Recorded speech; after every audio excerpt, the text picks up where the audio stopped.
How are we doing, everyone? Welcome back to the Shaun Attwood channel. I'm Ron Swanson, and we're here with Tom from Flesh Simulator, delving into the rather disturbing eating habits of Jeffrey Epstein, the files and what was mentioned, and delving into some new news about the ranch and just the twisted side quests that have gone on within these files surrounding dark behaviors. But Tom, thank you so much for being here. Before we get started, Hey, please introduce yourself to everyone. hi. I'm Flesh Simulator. I make YouTube videos about various grisly, disturbing, horrifying government cover-ups and general malfeasance. Um, but yeah, and as some of you may know, my name is Tom.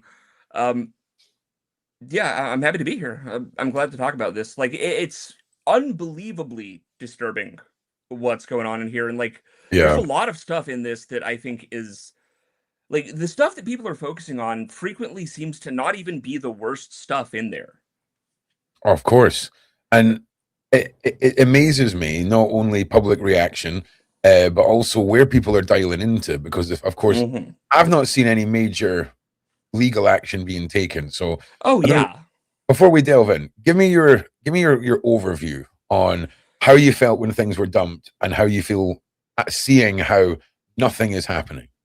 So, the way that I feel when this was dumped was that, like, there was this immediate kind of, and, like, it sounds awful to say this, but, like, anyone in the sort of video content world and also journalism world, like, felt the same sort of, like, you know, like learning about a new gold stake or something where it's like, oh shit, like what's in here? We got to go dig this out ourselves. And like the way they released it was so, I would say, intentionally obtuse and hard to sift through and sort through that Yeah. like I'm sure because it's millions of files. I'm sure there's plenty of stuff that still hasn't been found. So it's like there's a weird sort of I don't know, like, there was a weird urgency when it first came out to go find stuff, and, like, I was the person that actually first, to my knowledge, shared the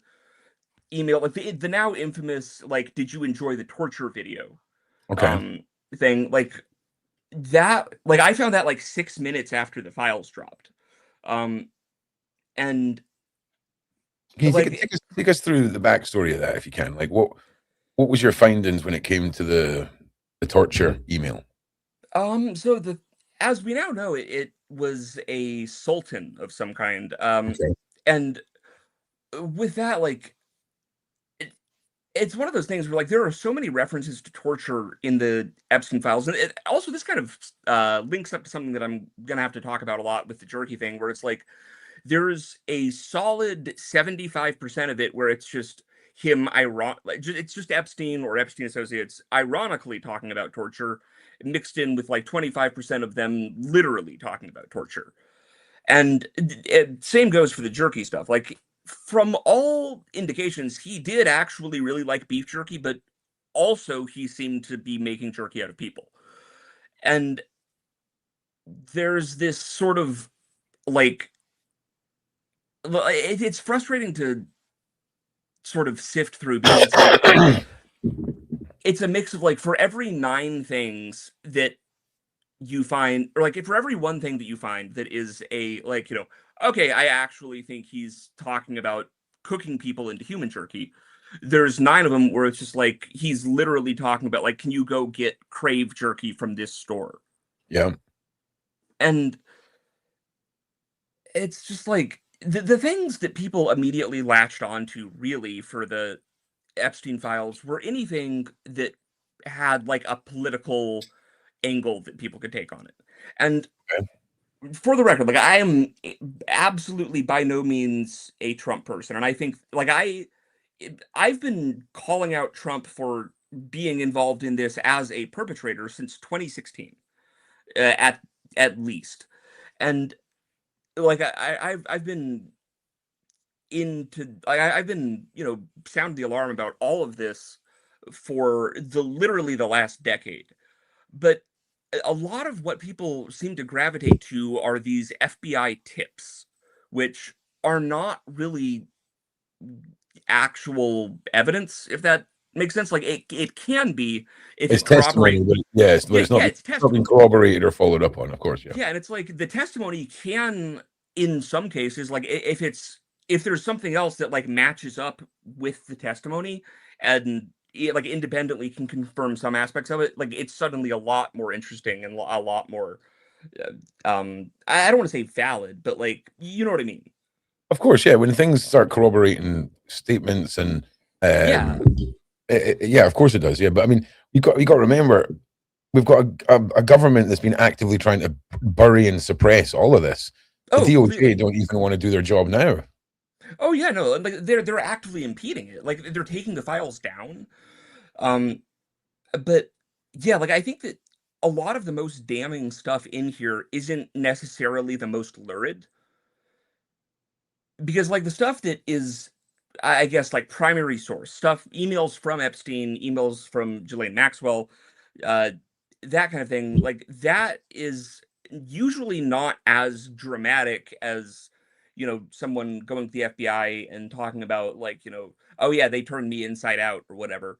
Okay. Um, like and because like and for the record, like I absolutely think that the horrors that these people perpetrated were completely like I don't think we've scratched the surface of that yet. But I think that a lot of the stuff that was released under these files that was lurid were things that could more or less be decisively debunked to try to spin it in a way that's like, oh, look at, this is someone who's crazy, whatever, and they're making these allegations, therefore all of these allegations are false. Like, I think because half of these files still haven't come out yet. Um, Right. yeah, no, Well, it's like this is what they've been willing to let us see, and like I think that like the people there aren't stupid. Like I think they're evil. Like the people at DOJ, I think are completely evil, and I think they're frequently incompetent. But I don't think they're stupid in the way that like they're just like oh oopsie we let this out. I think it's more of like a very tactical release of stuff that can be reasonably discredited. That's all the lurid stuff, and that's what people tend to gravitate towards. Like, yeah. Well, I mean, I've been saying this from the start. There's so many like business empires that Epstein was part of, and different industries. It oh yeah, needs so many experts to dial into those parts that aren't easier to understand, if that makes sense. And sadly, I think a lot mhm, of the horror shock value stuff is the easier stuff to understand. It's sort of written out in plain writing. But when you've got yes, massive companies with CEOs who are sending emails through this place and that place, it really becomes an impossibility for somebody or an individual to sit and get through. It's beyond one individual's capability of understanding fully. I do believe that. yeah, no, like you need subject matter experts to Mm, really determine any kind of actual truth from a lot of this stuff that's just raw data. And the problem with that is that all of a sudden, if you're looking at just subject matter experts, that's way easier to capture or intimidate or threaten. yeah. Um, like, how much have you looked into the ties to September 11th in this? You know, it's so funny. I literally just done a pre-recorded podcast Mhm. 2 nights ago about the some of the connections, but also how prevalent 9/11 is as a data point for government Mhm. cover-ups and all of this. We've got to Oh be yeah. very careful what we say on the channel about 9/11 because we get special treatment here on the Shaun Attwood channel, and Shaun had to remove several hundred videos all about the Ah. 9/11. The Okay. I'll 9/11 just I'll be careful. definitely nothing, no conspiracy there. Yeah. Definitely not. Yeah. You know what I'm The saying? 9/11 Commission Yep. figured it all out. I'll move on from the topic. Yeah. Brilliant. Right. But Right. Go team. yeah. Yeah. Yeah. No. That's why I have a podcast that's mostly on Spotify. Yeah. Yeah. It's a fun. I like it's the algorithmic minefield that is Oh YouTube. yeah. You know. Yeah. No. So Like they really don't like that. So on to the I guess real kind of meat of the episode, pun not intended, right. is the a bizarre number of jerky references, from my understanding. Yeah. Yeah. It's a bizarre number of, I mean, some of them sound like people talking about jerky, but then you hear them talking about pounds of jerky in freezers and Yes. walking the jerky across the road and Mhm. talking about places that have got enough water for like cleaning down areas where jerky's prepped. And then there was one Yeah. that mentioned a coven and jerky. And that was one that got my ears up because you've got a sundial with 13 seats. A coven has 13 members. There's 13 Mhm. bloodlines, 13 founding families. Not that they like symbolism at all. But Yeah. yeah, Yeah. if you wanted to sort of take us down that road, Tom, that would be great. Yeah, I'm trying to pull up the Coven That's okay. email right I now. can filibust while you do that. Make sure you guys like and subscribe. Tom's links are in the description. I may have added them late, so if you've got here early, refresh your page and Tom's links will be down there. And thank you all for being here. Make sure you like and subscribe. It may have been taken down. I know that like half of these jerky emails got removed, which is really one of the most disturbing things going on here. Yeah. Like with all of that, like so there were a couple. So I had a video going through a lot of the more sort of suspicious jerky things, and like I do think that Epstein was at some point going through the sort of carnivore diet fad, just based on the timeline, when that was getting big in whatever. But I think that the thing with that was that, like, with there's messages of, can you FedEx me some jerky? Like, or like bring the jerky on the plane with you. Don't check it in your luggage. You need to carry it like in a cooler with you. I've never once, the whole point of beef jerky is that you can transport it basically however you want. It like using a cooler for beef jerky is so unbelievably strange that like that alone makes me feel like, What's going on here? yeah, well, yeah. Talking about it being in the deep freezer, talking about like hell, talking about him having eaten 70 pounds of jerky in 2 weeks. That That's a lot of jerky. Yeah, that's so much salt. Goddamn sodium. You know what I'm But saying? like for real, like I don't think anyone could eat 70 pounds of like regular beef jerky and live. Like Yeah. your Because I mean, what's kidneys would that? blow out. If it was 2 weeks, that's 140 days, 70 pounds. And that's like what, 5 pounds a day? Yeah, 5 pounds of beef jerky. Like that is so much sodium. Yeah. Like I do not think that a human being could eat 5 pounds of beef jerky per day and live. There's only one way to find out, Tom. All right. Yeah, I Tune mean, in to Tom and I's masked beef jerky scran mukbang live. No, but you don't. I mean, like, dude, like I've toured in punk bands. Believe me, I've hit the limit of like the human consumption of beef jerky. Right. It's just, yeah, no, it's just impossible. And there's so many just weird, odd ways that it's invoked in reference, and like it's not the only odd food recipe, like on odd food reference or mention in the files. Okay. Like, are we gonna talk about the like pizza and grape soda emails? Oh yeah, absolutely. Those, all the coded reference and stuff. yes. Right. Yeah. Okay. Wonderful. Like the one that was like really kind of odd because I've like for context, I'm I've spent the last probably decade and a half in Washington D.C. Like I am very familiar with this area, and I've been someone who has been for a long time trying to be like, hey, yeah, guys, there's some real odd stuff going on here, and I'm not going to say necessarily the name of uh, the odd stuff that's going on here because that's another uh, topic that has been made sort of, I don't want to say persona non grata because it's not a person, but whatever the Latin version of topic is. Okay. Like, there is a very real sort of underground, like like a treatment of certain food terms as code names for stuff that is very like it's coded language in the very malicious, like getting one over on the general public, haha, revelation of the method type, you know sadistic, malicious Yeah. It's generally brought up, but the specific references in these emails to pizza and grape soda are so unbelievably strange for someone who's like that's something that is such a unhealthy food for someone who is otherwise so health obsessed Right. that it feels intentional. And then when it's when it's your Viagra doctor, you're emailing about, hey, after you give me some Viagra, we can take some and then go get some pizza Soda. and grape soda. Like, What? what are we meant to take away from that? Yeah.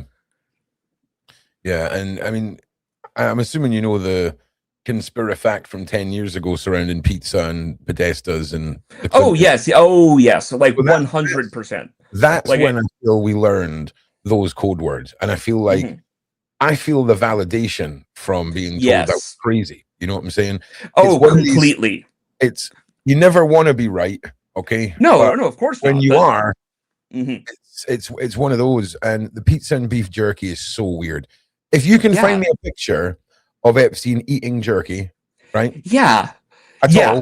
all. And you remember when Maxwell done her I Plead the Fifth interview? Mhm. Find me another picture of her wearing glasses that aren't sunglasses. Any picture you like, anywhere at all of Maxwell in glasses. You try and find one, let me know. But apparently Yeah. she needed one with a fake nose stuck on the glasses as well, but that's another story. But Oh yeah, no, like I that was another bizarre thing. Like because like if you just look at the facial, it's a completely different person. yeah, But it's I crazy. mean, they like it's really looking like, right now, like the stuff that's been resurfacing about the weird financial transactions that got flagged for that guard. Uh at the one who was Googling like, hey, is Jeffrey Epstein dead? Like an hour before, Jeffrey Yeah. Epstein current news, blah blah blah. And like independently got flagged by the bank for, suspicious transaction activity. Like that was being reported on 10 years ago and just it Mhm. kind of got lost in the shuffle. But like, It got swept under the carpet. oh yeah, completely. And it's like, that combined with the 4chan post about how, like, oh my God, they like some military guy just came in and smuggled him out that got subpoenaed according to the files and was like, oh yeah, this person did actually work at MDC. That mixed with all this other stuff, mixed with, like, hey, Jeffrey Epstein's Fortnite account just logged in and is playing Fortnite in Israel. Like, I don't even know if the man is dead now. Listen, we had a theory that Epstein is a title, okay? And you've got the main Epstein that we all know, but we've got body doubles, we've got this, we've got that, so that you can conduct the amount of business necessary. And Yeah. simply one of the other Epsteins logged in to play some Fortnite. I mean, that could make sense. And I'll tell you something else. I'll tell you something else, Tom. I was saying this last night. Blink Twice, the movie Blink Twice, right? We all seen that as the outing of the Epstein Island and the elites. Do you remember the end when it was a woman that took control and a woman that kept the man under control and took over his position? Well, I think Karina, Epstein's girlfriend, wife, or daughter, whoever she turns out to be, she's the bearer of that, and that was them telling us that a woman is taking the flag. And I mean, I think a woman took the flag from Epstein when he started working with Ghislaine. Like, it seems like, oh yeah, like, because I feel like there are kind of three eras of this, where it's like the first initial, like, 1980s to maybe mid-90s era, which is the, Palm Beach, him just kind of being like a sleazy sex trafficker pimp, but not really a serious blackmailer or, global mover and shaker, followed by him sort of linking up with Ghislaine Maxwell, and like, have you talked about her background? No, please. I mean, we have, but it's always good to who her dad is. Yeah, give us the refresher on it, Tom, because it's bonkers. It is bonkers. It's like a bad James Bond, like rejected movie plot. Yeah. So Robert Maxwell, the father of Ghislaine Maxwell, was someone who is, on paper, supposedly not a Mossad agent, but is like is so unbelievably like like it's to the point where even Wikipedia has given up on trying to argue that he wasn't. They're like, he was a Mossad guy. Like he was really high up. He was undercover. Like, and for Wikipedia to just be like, okay, yeah, fine, whatever. That is, for something as contentious as this, that is just unbelievable. The entire like leadership structure of the Mossad was present at his funeral, and like there was this speech that was given that was like, the world cannot yet know what Robert Maxwell has done for Israel, but one day they may be able to. And it's like, okay, man, come on. Yeah, I mean, was it not like a lost at sea death? Like, was there a body? I mean, like, he fell off a boat. Come on, man. That's how you lose rifles. Like, bro, listen, I've got enough in my life to lose that I know you've got a life vest on when you're on a boat, right? If you're a billionaire, you're a billionaire on a boat that doesn't have high railings or isn't a socializing yacht or whatever, bro, like it's just, come on. Come on. Like, he died in a manner that is like a checkbox on an ATF form. Like that, no. But he ran a publishing company, like Empire, like published textbooks, but also obviously was involved in, the Israeli intelligence community. And his children, like the siblings of Ghislaine Maxwell, were involved in basically early, like, government-related, let's see what this is. Oh yeah, it's just I'll just ignore that. I'm not sure. I'll when we get to questions and stuff, I'll let you know. This is just like flashing up on the screen stuff, brother. Gotcha. The thing with her siblings is like they were involved in like an offshoot of Promise, PROMIS, like the incredibly unbelievably shady database software company that was involved in all the like Gary Casolaro stuff. Here, like in the 90s, like the whole octopus murders thing. Okay. But yeah, so like she came from the glowiest of glowy families possible, and absolutely, heavily involved with the Mossad. And so she gets involved with Jeffrey Epstein, and immediately from the all the testimony, she quickly became the person who really was calling the shots. And I think that kind of marks the beginning of the second era of Epstein, which is the real heavy hitter, like foreign blackmail compromise operation type stuff. And then following that, sometime around when around his first arrest, like Operation Leap Year with the FBI, Palm Beach, 2006, 2007, 2008, when he gets the sweetheart deal from Alex Acosta. Right. There's the whole infamous, he's off limits, he belongs to intelligence thing that comes out. He gets the 6 months, 1 day a week in jail, house arrest, blah, blah, blah, blah, blah. We're all familiar with that. Right. Following that, I think that marks the sort of third era of Epstein, where he switches from being like a blackmailer compromise operation, to really like an access agent. Okay. Where he now, because no one who knows anything, no one in that world is going to go and party at the island without the expectation that, like, if you go to this island, they're going to videotape you having sex with children. Right. Well, so keep in mind as well, Tom, right? For some people, because you got to understand there's uncorruptible levels to this as well. You're going to have normal people that need to be blackmailed that aren't into orgies or PDF stuff or anything. Like an embarrassing, like going to the toilet video is enough for some people to, bend and all of this. And there's also the possibility that, if you're off your nut at a freaking orgy party on an island, who's to say they don't slip a 14-year-old in there, get 30 seconds of footage, and then take her back out again? You know what I'm saying? While you're freaking wobbling out of your cat hole on the floor. You know what I'm saying? It's the list of evil genius possibilities. Genius is not the right word, but you know what I'm saying. Completely. That is completely what went on. And like there's all the stuff about there's the two sides of things where, like, prior to his arrest, that's when all of that was going on. post that, like, I think that the only people that were like in any way even going to go interact with him were people who were already fully captured by blackmail of some kind. Oh yeah. And I think that what he did mostly I think all of the abuse and pedophilia and stuff like that that happened post 2008 for Epstein was just sort of personal proclivity stuff. Just because he was, an evil pedophile. But most of what he did after that was no longer as strictly in the field of, compromise, blackmail, capture, whatever. It was more as like an access agent, and I think particularly like as an access agent between the US and Russia by way of Israel.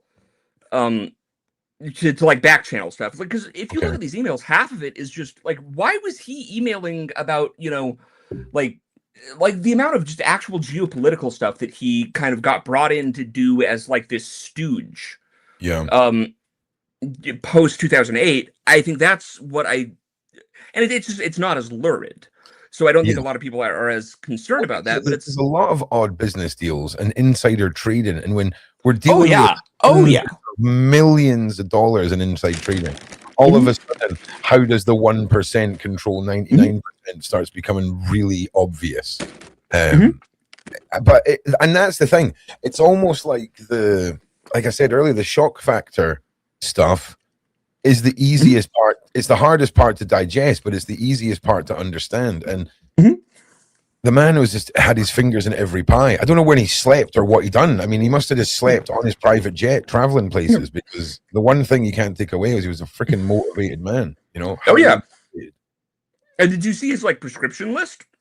Like he had this weird doctor that was just like, oh yeah, like I can prescribe you LSD. Here's as much Adderall as you want. Yeah. I mean, I think that's how he did it. Yeah, to say the least, mate. So just circling back to the pizza and grape soda stuff, right? Because there's been a lot of times where things have popped up. I mean, we had, I think, a phone call in the Diddy case where Diddy was saying get rid of pizza boxes and this kind of thing. Yeah. We had the Hillary Clinton email scandal. We had all of it. Podesta emails, the leaked Obama and Stratfor emails with the Stratfor emails with Obama and the flying in $65,000 of pizza and hot dogs from Chicago. Just so everyone knows, there's no such thing as outdoor catering in the White House. Okay, yeah, it doesn't exist. There's no one's bringing in hot dogs from outdoor catering. Okay, everything is done in house, and I imagine you can all figure out why, right? I mean, it's so that in itself was preposterous. Yeah, it's like it's not even the first time that they even got caught doing that. There was the Craig Spence thing in 1990, like with George H.W. Bush and the cowboy ring. Okay, well, I'm not super versed in that. You want to just so that's tied more to the Franklin scandal. The Craig Spence thing, he was like a political lobby. He was kind of like a Republican 90s version of Podesta. But he got caught basically running a cowboy ring that, tried to bring in like a bunch of, like a bunch of young twinks into the White House at like midnight, and it was like, oh, I was just going there for a tour. But I think he ended up killing himself or something. But like, this isn't even the first time that anything like that has come out. Like they're all degenerates. They're all complete monsters, and they've gotten caught before.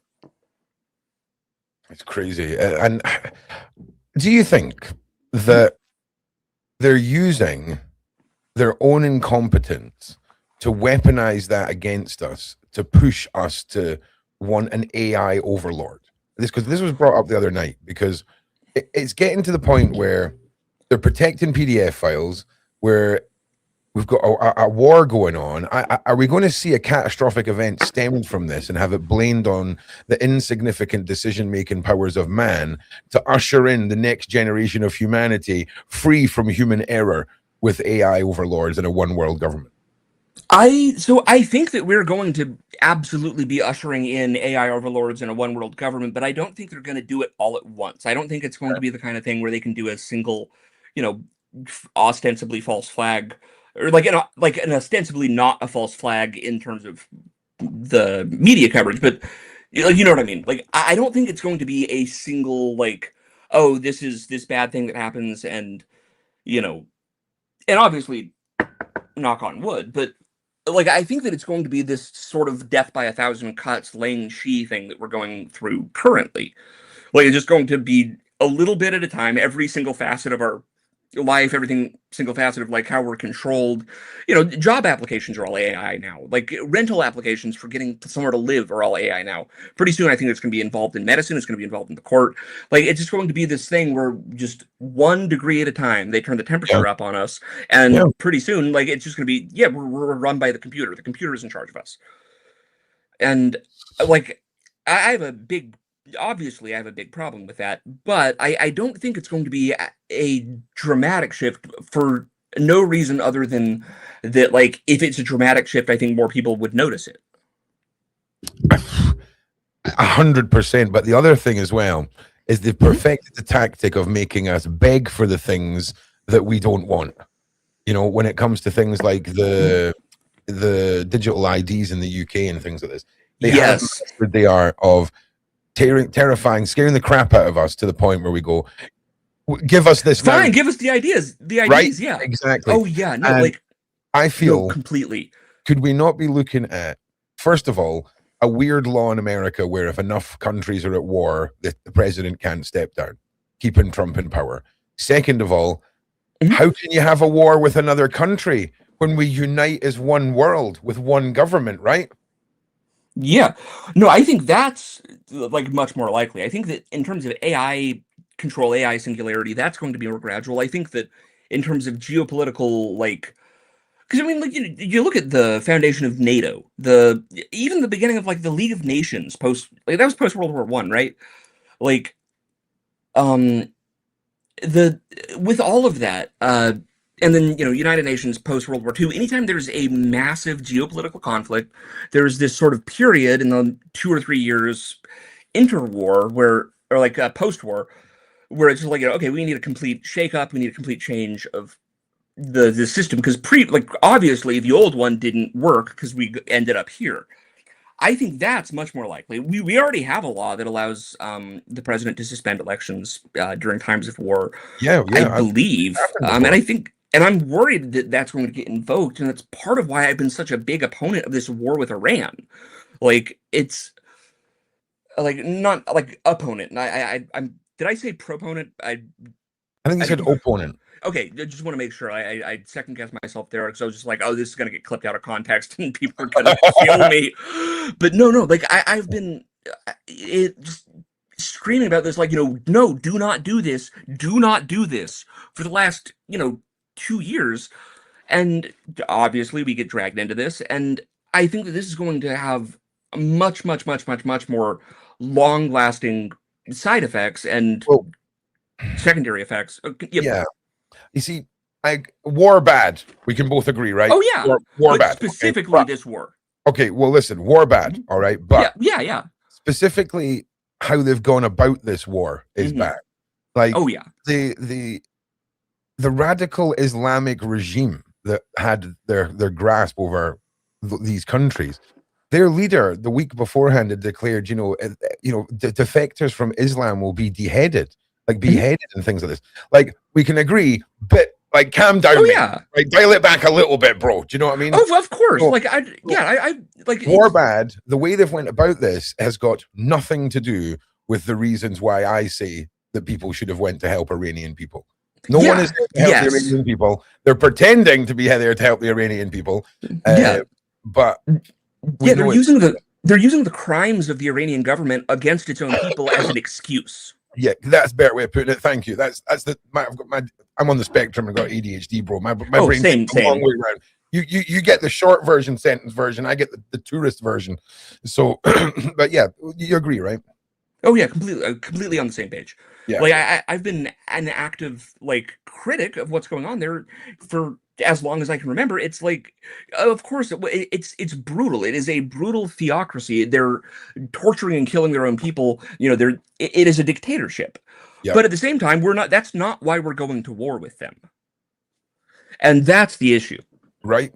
I mean, it's always lies and cover up for war. If it was all about freedom and things like this, I'm pretty sure the world would probably be a better place. But it's never about them. If it was about freedom, we'd be going to war with Dubai. We'd be going to war with Saudi Arabia. But it's not about freedom. Like, it's about, playing the giant geopolitical game of risk that we're going on right now. And, we need to be allies with those people. So we just kind of let them skate on all of their human rights abuses. Yeah. And I love assessing Trump's reactions to things that he has no control over. And Israel went and bombed some oil reserves the other day. And it was another one of those Trump swearing on TV, like close call moments, because when Trump starts to realize that the public can see that he's not behind the driving wheel of anything, he freaks out. Bro, right? I mean, it's visible freak out time. And do you remember it happened during the 12-day war? Where he was like, you asshole to Netanyahu. Yeah, yes. Yeah. Yeah, so, no, I know exactly what you're talking about. Like, I feel like what we're seeing is Trump walking with his lunch tray through the cafeteria and Netanyahu just slapping it out of his hand. And everyone just standing there going, whoa, whoa, whoa, right? That's what it feels like. Now, do you think if we continue to see that public embarrassment of Trump, right, that he's going to snap in some way? Because I personally believe he's on the string. He is well and truly being puppeteered by someone. And that's not just Trump. That's the entire histories of America since JFK was assassinated. Yes, exactly. Like I think that I absolutely think he's going to snap. I think that what is going to be the result of that is he's going to start another war with Cuba, because he wants to have a war that he's in charge of. Okay. I'm not even joking. I think that like if you just hear the kind of chatter from people in the State Department, they also want to get they also want to start smoke with Cuba for no reason other than that. I think that one basically would be an easy win, and it's like I think if he gets on the world's if he gets like cucked on the world stage by Netanyahu being like he we're also going to blow up these oil reserves, what are you going to do about it? Like, I think that's going to put him in a position of needing to defend his not even sovereignty but just like ego. And I think that the next step for that is he's going to start a war with Cuba, and I think that's going to be a fucking disaster. Oh, also, sorry, I'm sorry if I'm swearing too much. No, you're good, mate. You're good. Okay. I just want to say, anonymous A. So I can't put your point up there, but I'll reword it for you for Tom. So, the Epstein files and the bloodline families, right? There's a lot of history of hunting little children through the woods and things. Oh yeah, the Dutroux affair. Yeah, we've spoken to survivors of it. It's a prevalent and shockingly disturbing thing. And the sad reality is a lot of this boils down to occultish, ritualistic, horrific abuse, and the common term for it being SRE. And I imagine you're versed in that. And very familiar, yes. Yeah. Through some of the testimonies that I imagine you've read or videos you've seen or survivors that have come forward, you can see the data points that bring the real stories together in a large clump, right? Oh yes. No, like without question.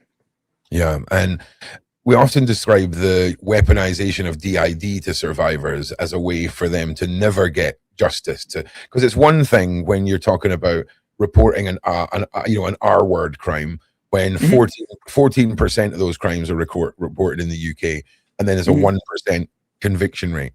Like, and then you're walking in with a medical file that says you've got 12 people living in your head this thick. Come on. Yeah, they create victims. They engineer victims. Yeah. What's your experience throughout your research, not just with the Epstein files, but in a whole, with not just SRA, elites and things like this, but the occult factor in this? I think that there is a very, very, very real aspect to this. I think that is one of the most, so I have to be judicious about what I talk about on YouTube and just even just in public. But like the one of the things that has been the most,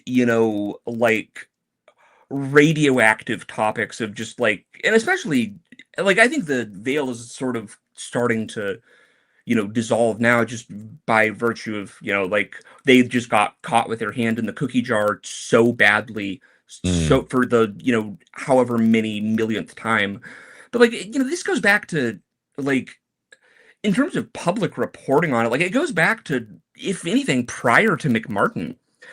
And for a long time, because there was more control of the media apparatus, there wasn't social media, there was, everything, like it was just a, like they had the whole satanic panic thing that went on in the US, and they were able to completely, through the false memory syndrome foundation and, other like kind of medical advocacy in quotes, organizations like that, completely discredit the victims, the survivors.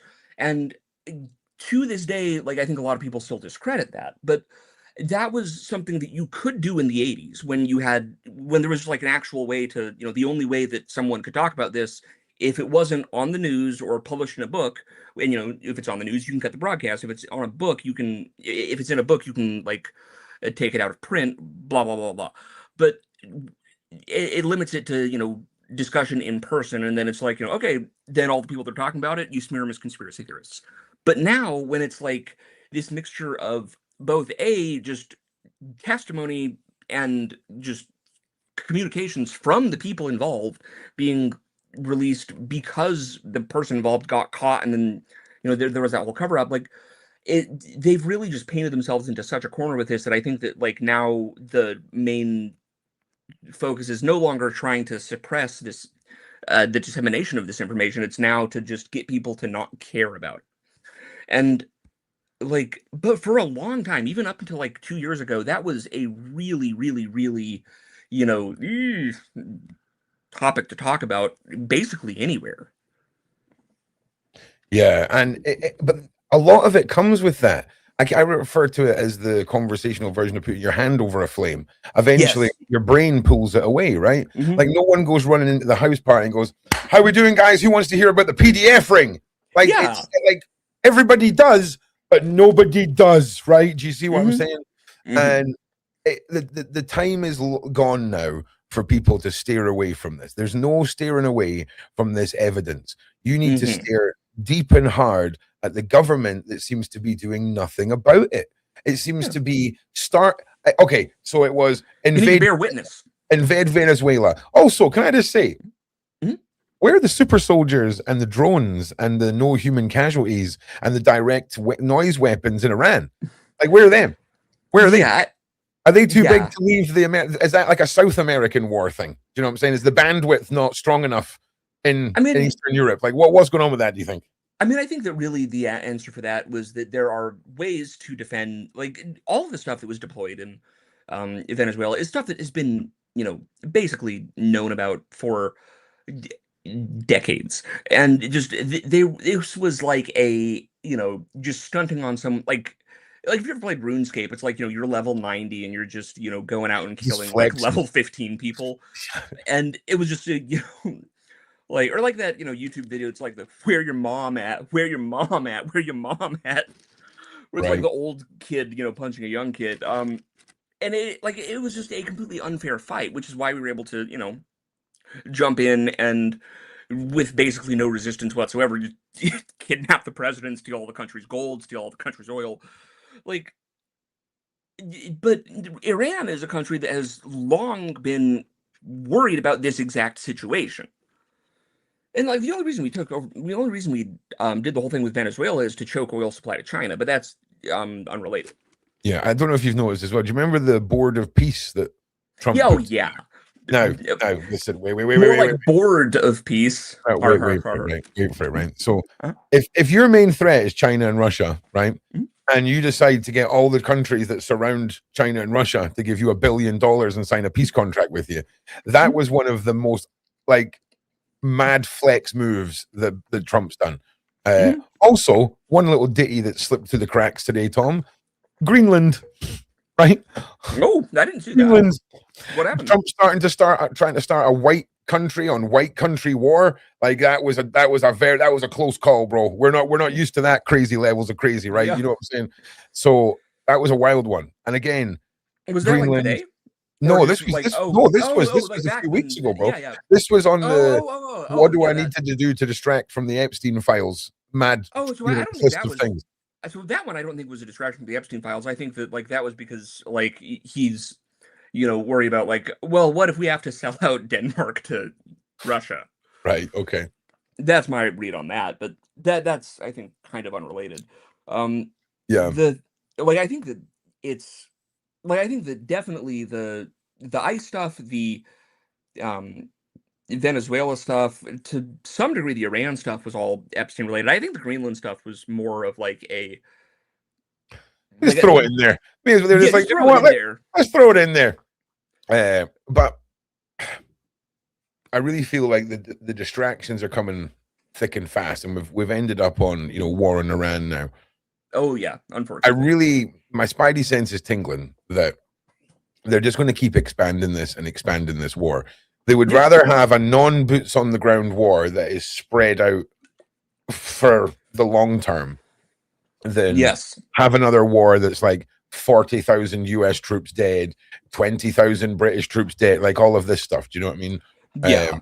And we're obviously going to see the first major use, I would imagine, of drone fleets from America that are replacing the boots on ground troops as opposed to the spy drones that they've been using for years. Yeah.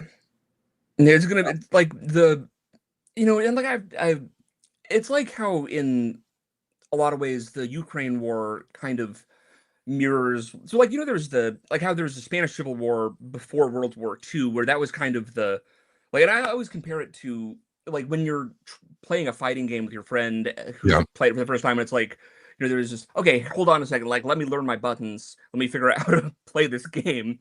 That's what the Spanish Civil War was for like World War II era military technology. That's what the Ukraine war is kind of shaping up to be for drone warfare. Yeah. And instantly they were like, we need to get these goddamn fiber optic cables off of these drones. This is a mass clear up event. Do you know what I'm saying? It's a mass cleanup. There's going to be a serious demise in bird species in certain areas where these drones are used. I'll tell you that. It's bonkers. Oh, yeah. When you see the aerial views of the thousands of the fiber optic lines lying across treetops and things like this, it's crazy. Oh yeah. Technology is wild though with the drones. Like it really is. It's gone from ordering stuff off Amazon and duct taping a grenade to it and flying it kamikaze style to just incredible AI controlled counter arms drones. It is mind boggling. It is the Terminator. Like it's we're at wish.com level of Terminator right now, Tom. Yeah. Wish.com Skynet. Yeah. Right. That is where we're at, bro. We are at that level. That is the world we live in, and I feel like that's going to go about it exactly as well as it sounds like it will. Right. Well, here's the thing, right? We just got to start getting our own AI that work for us army together. People think that there's only one type of AI source. You got to make sure that all the AIs that I use, they are well aware that they are serving me and helping me with my projects. And if I was a $1 billion company firing people to replace them with AI, that's bad. But to be able to make projects that were budgetarily unobtainable from a guy sat in his living room making content, I lean into the AI side of things. Oh, completely. Like Claudebot is a game changer. Yeah, there's so much of it. And the fear factor, though, for a lot of people is their unwillingness to even embrace it at all. And I think those are the people that you hear saying, oh, it's the devil, it's this, it's that. The guy that used to sell horses said that about cars when cars came out, bro. You know what I'm saying? Yeah, no, these are the people that are going to be, this is the permanent underclass that gets memed about, like the people who are going to be left behind in the past. Yeah. Like I've been like, and I think that generally speaking, AI companies are evil, but I have no problem with AI as a tool. I'm not a fan of wetware. Like anything that's using human brain tissue to run AI stuff, I think that is actually demonic, I think. But that's a whole other side of things. And I think there's plenty of uses of AI that don't involve like, biomechanical, like HG or HR gear hell stuff. Yeah, I'm with you. Yeah, I think once we get to the point where we've got like brains in jars with wires coming out of them linked to computers. I think Yeah. that's probably when it's too much for a lot of people. But it's certainly something that if you are wary of, it is the next step, and it is unavoidable. It Oh really yeah. is. Yeah, it's like it's a step that's already been taken. It's like Yeah, we're years into that. yeah. And now I don't think that we should be like, generating like using like creating a Boltzmann brain and using it to simulate hell. I don't see that going well for any reason. But like that's People are gonna try it though, bro. Okay, it's yeah, human and I think nature, that right? those people need to just be shot. Right. They do. Just like come They on. do, yeah. Like Like don't do it. Don't do it. metaphorically speaking, of course, Yeah. YouTube. Okay. Yes, metaphorically. Metaphorically speaking, of course. But But yeah, just like there's no reason to. There's no way that ends well. no. Well, let's circle back before we Yes. approach the final moments, right, of the show. Like Yeah.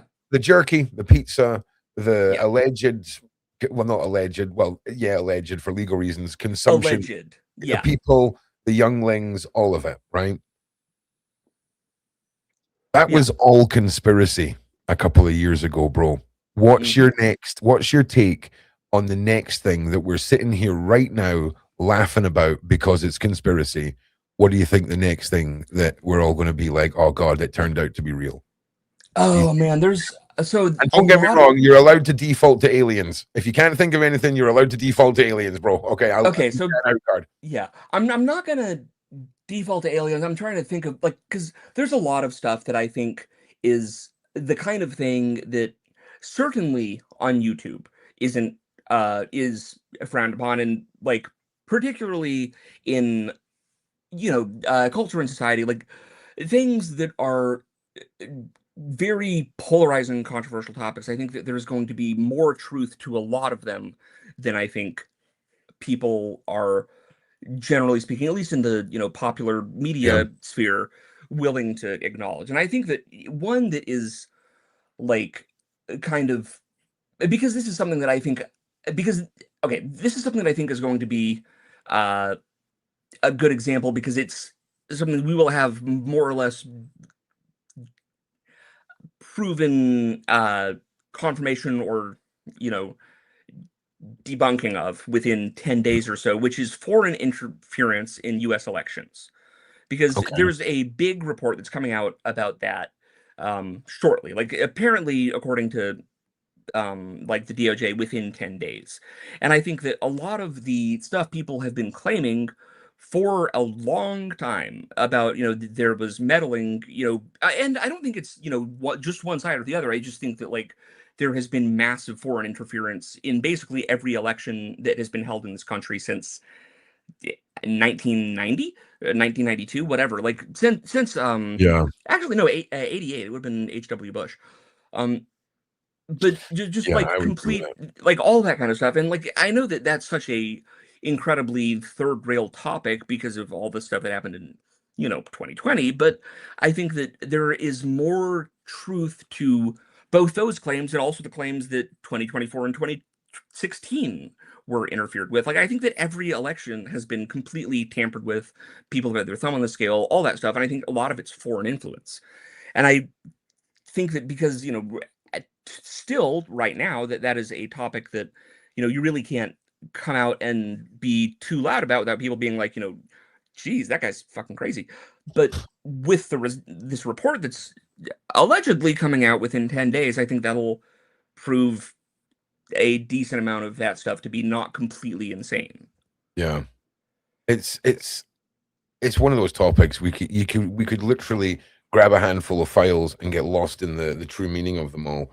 Mhm. What do you feel is the one thing that most people are skimming over and are missing out? The main point that people are missing with the files. The main point that people are missing with the files, I think that um in terms of stuff that is safe to go into detail, Of but I course, yeah. think the incredible degree of involvement that Epstein had in basically international arms deals, and then also like his contacts with like organizing stuff in Russia, like that is I think something that is like dramatic enough that a lot of people I think a lot of people don't know just how big of a deal that is, or like what that implies. But Right. then also the one that just really like stunned me and made me feel like, how is this not front page news more than anything else, was the email. So it was two things. It was the email to Ghislaine Maxwell asking if she wanted to be on the 9/11 Shadow Commission, which is like, it's called the Shadow Commission? You're really? And then the one that basically proved that Howard Lutnick, current Secretary of Commerce, and also former CEO of Cantor Fitzgerald, the company that allegedly was behind all of the very, very lucky stock picks before a certain day in a certain industry, that he Nothing bought. suspicious about that, Tom. Yeah, Nothing suspicious yeah. about that. It could be any industry and it could be any day. But yeah, Cantor Fitzgerald, that he was the person who bought the house directly next to Jeffrey Epstein from a trust, like basically from a financial trust controlled by Epstein and Les Wexner. From a financial trust controlled by Epstein and Les Wexner for $10 for a mansion in Manhattan, Upper East Side. Again, Tom, nothing suspicious there. Yeah. Okay, nothing. We all buy a house for $10. Totally, sometimes. bro. Totally. And if there's one thing that millionaires are really renowned for, is wasting money and being happy to just hand over millions for pennies, right? It makes perfect sense.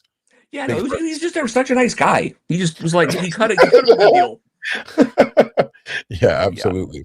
Well, Tom, tell me, what have you got coming up next? What's on your radar? And tell people about some of the stuff that you've covered, that if they wanted to go and investigate it, would be a good place to start out on. Okay, so I've done 3 recent Epstein videos.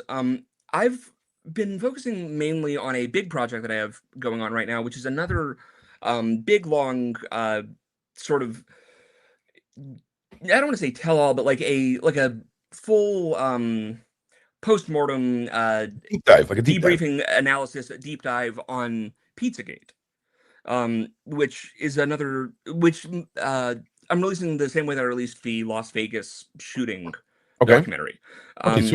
Through MDE.TV.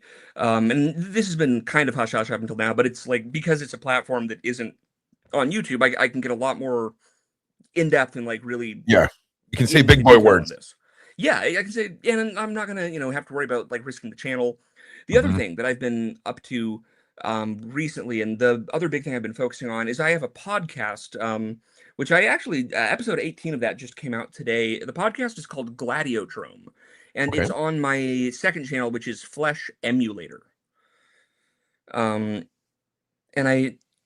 One second. Just replace a long pause while I... SI with EM. Oh, it doesn't matter. Whatever you tell me to spell, I'm going to do it wrong. But we got there. All right, we got there. Yeah, there we go. Flesh Emulator. And so, yeah, it's a podcast I'm doing with Rusty Cage, of the Knife Song fame, the guy who built a guillotine, and then another friend of mine, host, who is someone who I genuinely no clue who he is, but he's called The Antagonist, and it's a news commentary podcast, kind of. But yeah, that's the hell yeah. The link's being shared for everyone as well, so make sure you check it out. Yeah, absolutely. And I feel like we've just very narrowly scratched the surface of your knowledge base on a lot of this stuff. And maybe once your Pizzagate stuff all drops, we'll circle back and we'll do a YouTube friendly version where we do a lot of this, where we're like, exactly stuff. Do you know what I'm saying? Oh, yes. Because that would be really, really good. And just quickly, just for someone in this, people are talking about Rh negative blood in the side chat. My mother is an Rh negative blood type, so it's one of those type. It's one of those blood types. You can Google it, but it's on the high list for these people. That's the universal donor, right? Yeah. I think it is. I could be wrong, but it's a rare one. But it's one. It's the one they want. Yeah, it's the one they want. So fun. But look, Tom, Thank you so much for being here. Thank you Thank you for for having me. giving up your time. Thank you to the mods. Thank you to the admins, to the exchange, to the Shaun Attwood channel. I will be live with the wonderful Paula M, delving into Harry and Meghan, a whole bunch of the celebrity sides that are going on with Epstein, and of course Epstein's fascination with hooking up royals. Like, what do you take on that, Tom? Like, obviously we had Prince Andrew, right? Then we had several princesses, right, throughout the British royals, the Norwegian royals, and various the Dutch. I can't remember other ones. There was loads of them, right? And I mean, like, if you look into that, like, you know, like Dadi Al Fayed, he was the cousin of Jamal Khashoggi, bro. And like Khashoggi's so bizarre. Like the Khashoggi sex ring is a whole big thing that I think hasn't even people haven't even really started digging into that. But that's a it goes so deep. It's scary, mate. So we're going to be delving into that in about half an hour. I just want to apologize to all of our American viewers. I think our clocks went back by an hour today. I was obviously oblivious to it. Wonderful producer Sarah has let us know. So if everything seems a bit off today, I do apologize. And Tom, wonderful to meet you, mate. Honestly, it's been a pleasure. To meet you. Thank you so much. Okay, like and subscribe, guys, for everyone that is watching at home, and for me, Ron Swanson. Thank you. Peace. Thanks. Thanks for having me.